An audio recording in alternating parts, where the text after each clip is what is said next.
Hi, this is Uday Turaga from ADI Analytics. One of the questions that we get from our clients every time we talk to them is a simple one, but it's actually a difficult question. Most of them ask, where are the bright spots in energy today?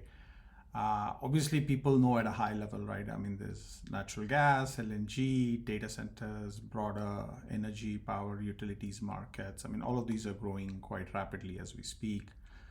The more difficult part of that question, though, are the follow on questions where they're asking where specifically are opportunities emerging across these bright spots. So, a lot of the consulting work that we do is really focused on helping clients answer those kinds of questions. Obviously, power for data centers is something that we have been spending a lot of time on this year, a little bit of last year as well. We just published ADI's data center database, where we have nearly over 1,000 projects actually that have been announced. So we're tracking all of those projects.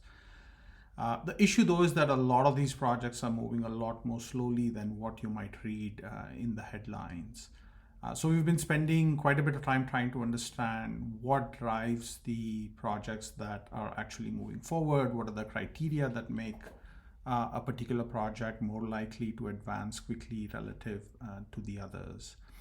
And what is interesting is that it's the projects that are developing some sort of a hybrid solution where they are combining access to grid power with some behind the meter power generation options. Those are the projects where we are seeing most traction.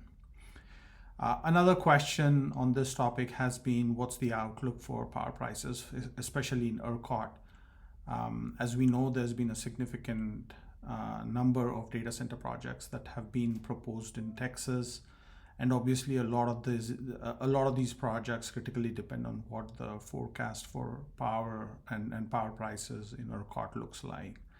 Power prices in ERCOT have been reasonably stable, although demand has been growing rapidly. But obviously, load growth forecasts are quite significant here in ERCOT going forward. So one of the key questions is what happens to new solar power generation capacity as well as new battery and energy storage capacity. So we're spending a lot of time trying to forecast what's happening with renewable power generation capacity additions as well as energy and battery storage capacity. One of the interesting things is that although battery storage capacity has been growing rapidly in ERCOT, interconnection requests for new battery storage installations have dropped off quite significantly in the last quarter or two. So what does this mean for battery storage installations going forward is something we are spending a lot of time on. These are a couple of high-level insights that we see from the work that we are doing, but we are hosting a conference in September with the Energy Conference Network that will be focused on all aspects associated with gas to grid infrastructure. So all the way from natural gas production through processing, pipelines, midstream infrastructure, all the way to power generation and distribution.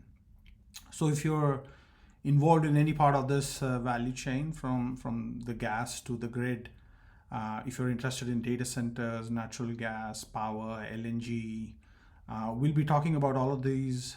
We have a terrific lineup of speakers that have already agreed to join us. And I hope you'll join us in September at the Gas to Grid Infrastructure Summit. I'll post a link to the conference here in my comments, and we look forward to seeing you there.